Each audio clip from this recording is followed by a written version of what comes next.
بعض لوگوں کا ماننا ہے کہ کرونا وائرس اللہ تعالیٰ کی طرف سے نازل ہونے والا ایک عذاب ہے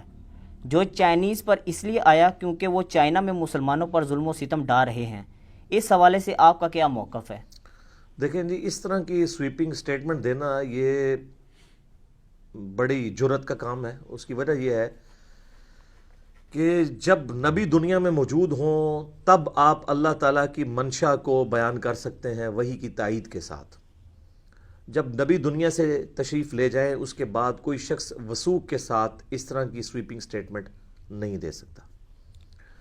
تو میں تو اس کے ساتھ ایگری نہیں کرتا، اس لیے کہ ہمیں اس طرح کی سٹیٹمنٹ دینے کا حق ہی حاصل نہیں ہے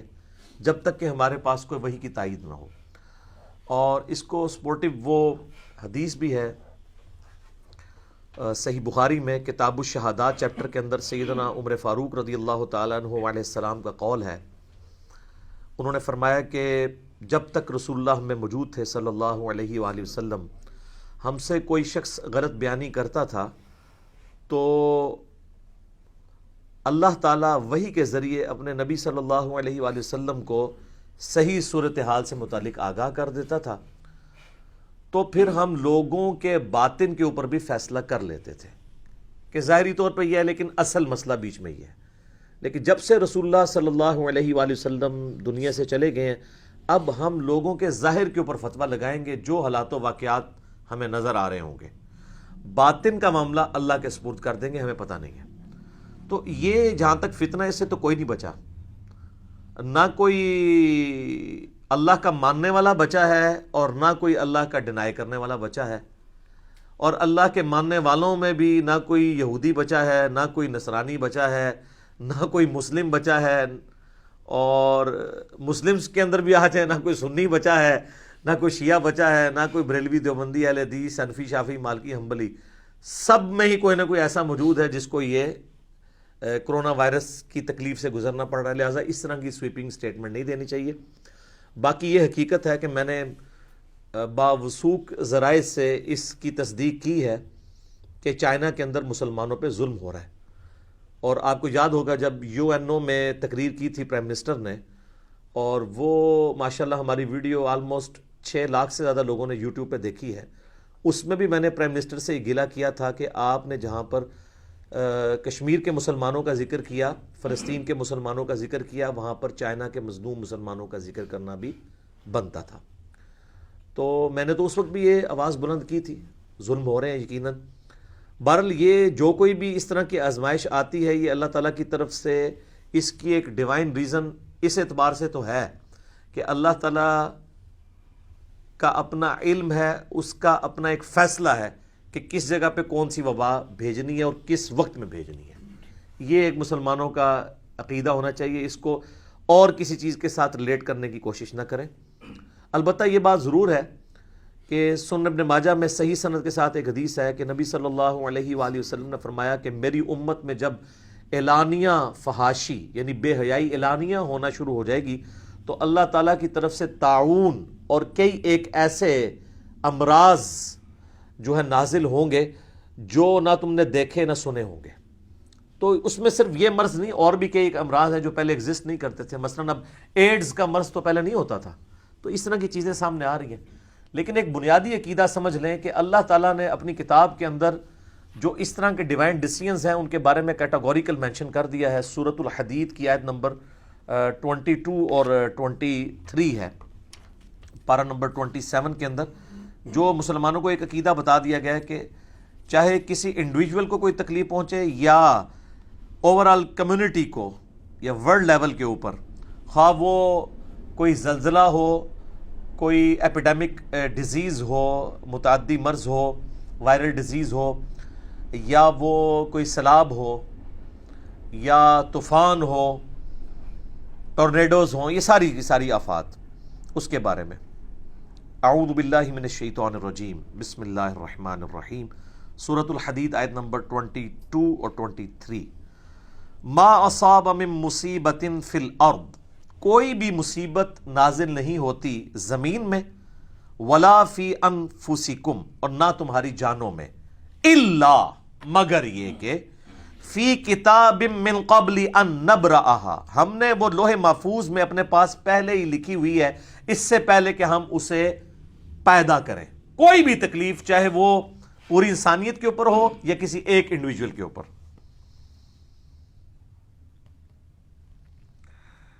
ان ذالک علی اللہ یسیر، یہ اللہ پر بہت آسان ہے۔ کسی کو یہ ٹینشن نہ ہو کہ پہلے ہی کیسے پتہ چل گیا، یہ اللہ پہ بہت آسان ہے۔ سر وہ سورۃ الانعام میں تو یہاں تک آیا ہے کہ خشکیوں میں اور سمندروں کی گہرائیوں میں کوئی درخت کا پتا بھی گرتا ہے تو اس کے علم سے، زمین کی گہرائیوں میں کوئی دانہ بھی پھوٹتا ہے تو اس کے علم سے، اور اس کا علم اتنا کامل ہے کہ اس نے یہ سب کچھ پہلے ہی لکھ لیا۔ اللہ اکبر کبیرا والحمد للہ کثیرا وسبحان اللہ بکرۃ واصیلا لکی لا تأسوا علی ما فاتکم، یہ ہم نے اس لیے کیا تاکہ تم کف افسوس مت ملو اس پر جو تم سے جاتا رہا، ولا تفرحوا بما آتاکم، اور اس پہ شیخی مت بگاڑو جو تمہیں ہم نے دیا،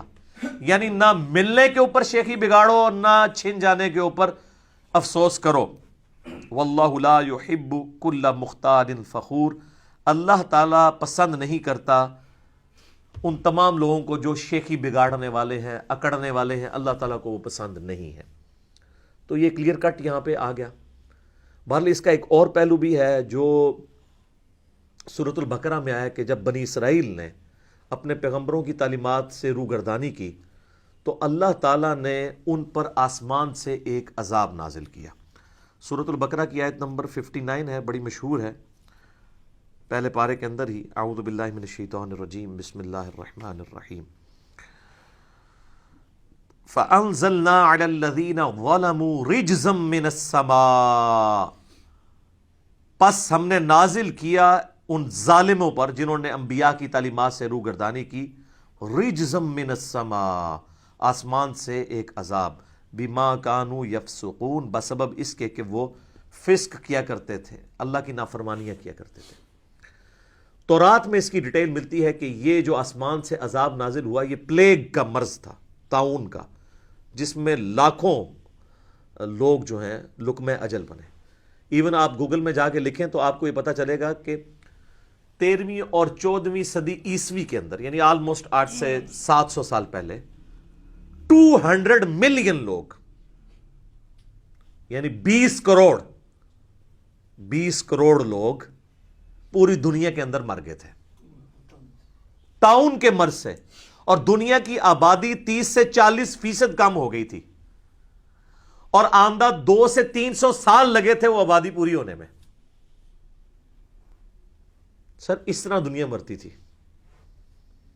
صحیح بخاری اور مسلم کے متفقن علیہ حدیث ہے کہ اللہ تعالیٰ نے آسمان سے طاعون کا مرض نازل کیا بنی اسرائیل پر عذاب کی صورت میں۔ تورات میں بھی ملتا ہے اور بخاری مسلم بھی اس کی تصدیق کرتی ہے سورۃ البقرہ کی آیت نمبر 59 کے کانٹیکسٹ میں، اور اس میں ان کو ہلاک کیا گیا۔ تو اللہ تعالیٰ کے لیے تو کوئی مسئلہ نہیں ہے، عذاب کی کوئی شکل بھی نازل کی جا سکتی ہے، لہٰذا یہ عذاب کی شکل بھی ہے۔ لیکن بخاری مسلم میں ساتھ یہ الفاظ ہیں، نبی صلی اللہ علیہ وآلہ وسلم نے فرمایا کہ یہ عذاب تو تھا بنی اسرائیل کے لیے، اور میری امت میں بھی جو فسق کرنے والے لوگ ہیں ان کے حق میں یہ عذاب ہوگا، لیکن اس میں جو اہل ایمان مارے جائیں گے تو وہ اللہ کے حضور شہید لکھے جائیں گے۔ سبحان اللہ۔ یعنی اس سے یہ بھی پتہ چلا کہ نبی علیہ السلام نے پہلے ہی بتا دیا کہ یہ نہیں ہے کہ یہ صرف نافرمانوں پہ عذاب آئے گا، بلکہ جو اللہ کے تابع فرمان ہیں وہ بھی اس عذاب کے اندر دنیا کے رول کے اندر تو آ جائیں گے، یعنی موت تک پہنچ جائیں گے، لیکن یہ موت ان کو شہادت کی موت ملے گی۔ اور آپ کو پتا ہے کہ جنگ یرموک کے جو فاتح ہیں سیدنا ابو عبیدہ ابن جرح رضی اللہ تعالیٰ عنہ، اور ان کے بعد جو ان کے بعد گورنر بنے معاذ ابن جبل رضی اللہ تعالیٰ عنہ، یہ دونوں پلیگ کے مرض میں، طاعون کے مرض میں فوت ہوئے ہیں، کیونکہ اس وقت شام میں یہ مرض پھیل گیا تھا۔ تو لہٰذا یہ کوئی ڈیفائن نہیں کر سکتا کہ کس کے لیے عذاب ہے اور کس کے لیے جو ہے وہ ایک آزمائش ہے اور وہ ہے۔ البتہ ایک موٹی سی ڈویژن ہم کفر اور اسلام کے اعتبار سے تو ضرور کر سکتے ہیں، لیکن یہ کہنا کہ جی فلاں جگہ فلاں لوگوں نے ظلم کیا تو اس کی وجہ سے یہ ہو گیا، تو ظلم تو سر کب سے ہو رہے ہیں، ٹھیک ہے جی۔ تو اور یہ جب پھیلا ہے تو اب اس وقت مور دین 157 کنٹریز میں کرونا وائرس کا یہ مرض پھیل چکا ہے، اور ٹاپ آف دا لسٹ جن ملکوں میں پھیلا ہے ان میں تو مسلمان ملک بھی شامل ہیں،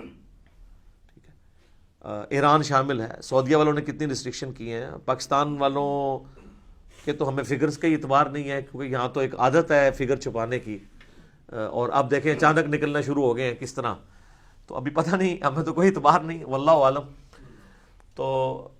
معاملات تو اس طریقے سے پھیل رہے ہیں، لہٰذا اس کو کوئی عذاب کے ساتھ اس طریقے سے ریلیٹ نہ کریں۔ بہرحال ہمارا ایٹیچیوڈ یہ ہونا چاہیے کہ ہم رجوع الی اللہ لے کر آئیں۔ اس طرح کی جتنی بھی تکلیفیں ہیں، سورہ سجدہ میں آتا ہے، اللہ تعالیٰ فرماتا ہے کہ ہم آخرت کے بڑے عذاب سے پہلے دنیا میں بھی چھوٹے چھوٹے عذابات بھیجیں گے تاکہ تم اللہ کی طرف رجوع کرو۔ ہمارا ایٹیچیوڈ یہ ہونا چاہیے کہ ہم رجوع الی اللہ کریں، اور اس چیز کو تو چھوڑ دیں، یہ تو کیٹاگوریکل ڈیسیژن ہے سورۃ البقرہ میں، وَلَنَبْلُوَنَّكُمْ بِشَيْءٍ مِّنَ الْخَوْفِ وَالْجُوعِ وَنَقْصٍ مِّنَ الْأَمْوَالِ وَالْأَنفُسِ وَالثَّمَرَاتِ وَبَشِّرِ الصَّابِرِينَ۔ ہم ضرور بالضرور تمہیں آزمائیں گے، تھوڑے سے خوف سے، بھوک سے، جان اور مال میں نقصان سے، پھر ہم دیکھیں گے کون کمٹمنٹ والے لوگ ہیں۔ بشارت ہوگی پھر صابرین کے لیے، الذین اذا اصابتہم مصیبہ قالوا انا للہ وانا الیہ راجعون۔ وہ لوگ ہیں جب انہیں کوئی مصیبت پہنچتی ہے تو وہ کہتے ہیں کہ یار ہم بھی تو اللہ کی طرف سے آئے تھے، یہ تکلیف بھی اللہ کی طرف سے آئی ہے، اللہ کی طرف واپس چلی جائے گی، ہم نے بھی چلے جانا ہے، جب جان ہی ختم ہوگی تو پھر سب سے قیمتی چیز تو یہ ہے۔ تو اللہ تعالیٰ فرماتا ہے ایسے لوگ ہیں جو اللہ تعالیٰ کی طرف سے، ایسے لوگ ہیں جن پہ اللہ تعالیٰ کی رحمت ہے، برکتیں ہیں، کامیاب لوگ ہیں جن کا ایٹیچیوڈ یہ ہے۔ اور اس کانٹیکسٹ میں ایک بڑی زبردست حدیث ہے صحیح مسلم میں، سیدہ ام سلمہ کہتی ہیں جب ابو سلمہ فوت ہوئے میرے خاوند، تو میں نے نبی علیہ السلام سے ایک دعا سنی ہوئی تھی کہ جب کبھی مصیبت کی کوئی خبر پہنچے تو وہ کوئی دعا پڑھ لے تو اللہ تعالیٰ اس سے بہتر نعم البدل اسے عطا کر دے گا۔ تو جیسے مجھے اپنے خاوند کی وفات کی خبر پہنچی تو میں نے وہ دعا پڑھی، اس میں یہ حصہ تو سورۃ البقرہ والا تھا، ساتھ اور الفاظ بھی تھے، انا للہ و انا الیہ راجعون، بے شک ہم بھی اللہ ہی کی طرف سے آئے ہیں، اسی کی طرف لوٹ کے جائیں گے۔ اللہم اجرنی، یہ میم کو جھٹکے سے آگے ملانا ہے، جزم ہے آگے، وہ مشکات میں غلطی سے وہ پرنٹنگ ہوئی ہے، اللہم اجرنی لکھا ہوا ہے، اجرنی وہ غلط ہے، اجرنی یہ ہے اللہم اجرنی فی مصیبتی، اے اللہ اس مصیبت میں مجھے اجر دے، وَأَخْلِفْ لِي خَيْرًا مِّنْهَا، اور مجھے اس کا بہتر نعم البدل عطا فرما دے۔ تو کہتے ہیں میں نے یہ دعا پڑھی اور میں دل میں سوچتی تھی کہ میرے خاوند جیسا تو کسی کا خاوند نہیں تھا، مجھے اللہ تعالیٰ اگر دے گا بھی تو اس کا نعم البدل کیا دے گا۔ تو کہتی ہیں جب میری عدت کے دن ختم ہوئے تو نبی علیہ السلام نے پیغام نکاح کا بھجوا دیا، ام المومنین بن گئی۔ اور سر یہ وہ ام المومنین ہیں جو سب سے آخر میں فوت ہونے والی ہیں، یہ 63 یا 64 ہجری میں فوت ہوئی ہیں، واقعہ کربلا ان کی زندگی میں ہوا ہے، اتنی عمر پائی ہے انہوں نے، ام سلمہ سلام اللہ علیہا ورضی اللہ تعالی عنہا۔ تو یہ ایٹیچیوڈ ہے، لہٰذا میں اس سوال کی طرف واپس آتا ہوں جو کئی لوگوں نے وہ کمنٹس کیے ہوئے ہیں کہ جی وہ چائنیز نے مسلمان عورتوں کے نقاب اتروائے ہیں تو اللہ تعالیٰ نے دیکھے ان کے اوپر ماسک پہنا دیے ہیں۔ تو سر صرف انہوں نے تو نہیں کیا، کئی یورپین ملکوں میں بھی یہ کچھ ہو رہا ہے، ٹھیک ہے، وہاں پہ بھی، لیکن اس لیول کا نہیں ہے۔ بہرحال دیکھ لیں چائنا نے تو کافی حد تک اس کو کنٹرول بھی کر لیا ہے اور اب پوری دنیا کو اسسٹنس پرووائڈ کر رہے ہیں وہ۔ ہمارا ایٹیچیوڈ یہ ہے کہ جو بھی کوئی تکلیف آئے رجوع الی اللہ لے کر آئیں، اللہ کی طرف سے آزمائش سمجھیں، اور حد الامکان کوشش کریں کہ اس کا کوئی سلوشن اینڈ کی طرف آئیں، اس بیماری کا علاج کیسے ہو، ان چیزوں کی طرف ہمیں جانا چاہیے، بجائے یہ کہ ہم ہاتھ پہ ہاتھ دھر کے بیٹھ جائیں۔ تو اسی کے تحت ہماری گورنمنٹ نے بڑے یعنی اسٹرکٹ قسم کے ڈیسیژن لیے ہیں، جو جن میں سے کافی سارے ڈیسیژن درست بھی ہیں، کچھ ڈیسیژن سے مجھے بھی اختلاف ہے، آپ بھی کر سکتے ہیں، بہرحال اوورآل ایک ایفرٹ تو وہ کر رہے ہیں، کیونکہ آپ کو پتہ ہے جب وائرل ڈیزیز پھیلتی ہے نا تو اگر زیادہ لوگ ہاسپٹلائز ہوں گے تو پھر ہاسپٹل ہی ختم ہو جائیں گے۔ چائنا میں کئی ڈاکٹر خود بیمار ہو گئے ہیں، تو جب زیادہ لوگ ہاسپٹلز میں جائیں گے، وہ چاہے چھوٹی سی بیماری بھی ہو وہ بہت بڑی مصیبت بن جائے گی۔ آج بھی دنیا میں سب سے زیادہ لوگ ملیریا سے مرتے ہیں سر، لیکن ملیریا قابل علاج مرض ہے۔ اچھا، اس کے بعد سب سے زیادہ لوگ مرتے ہیں فلو سے۔ آپ سوچ رہے ہوں گے فلو تو مجھے کئی دفعہ ہوا ہے،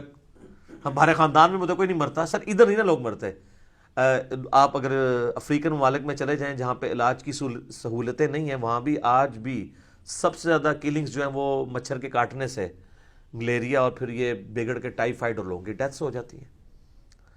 تو انفلوئنزا بھی، یعنی یہ جو فلو ہے، یہ بھی ایک وائرل ڈیزیز ہے۔ تو اس اعتبار سے یہ معاملات چل رہے ہیں۔ ایٹیچیوڈ یہ ہے کہ آپ اللہ کی طرف رجوع لائیں، دنیاوی اسباب جو اللہ نے آپ کو عقل دی ہے اس کو یوز کریں اور کسی سلوشن کی طرف پہنچنے کی کوشش کریں، علم کی پیروی کریں۔ وَلَا تَقْفُ مَا لَيْسَ لَكَ بِهِ عِلْمٌ إِنَّ السَّمْعَ وَالْبَصَرَ وَالْفُؤَادَ كُلُّ أُولَٰئِكَ كَانَ عَنْهُ مَسْئُولًا۔ انسان کسی چیز کی پیروی اس وقت تک مت کر جب تک کہ تیرے پاس ڈیفینیٹ علم نہ آ جائے۔ بے شک آنکھ، کان اور عقل، دل یا دماغ کوئی بھی چیز ہو، اس کے بارے میں تم سے پوچھا جائے گا کہ ان کو یوز کر کے تم نے حق بات تک پہنچنے کی کوشش کیوں نہیں کی۔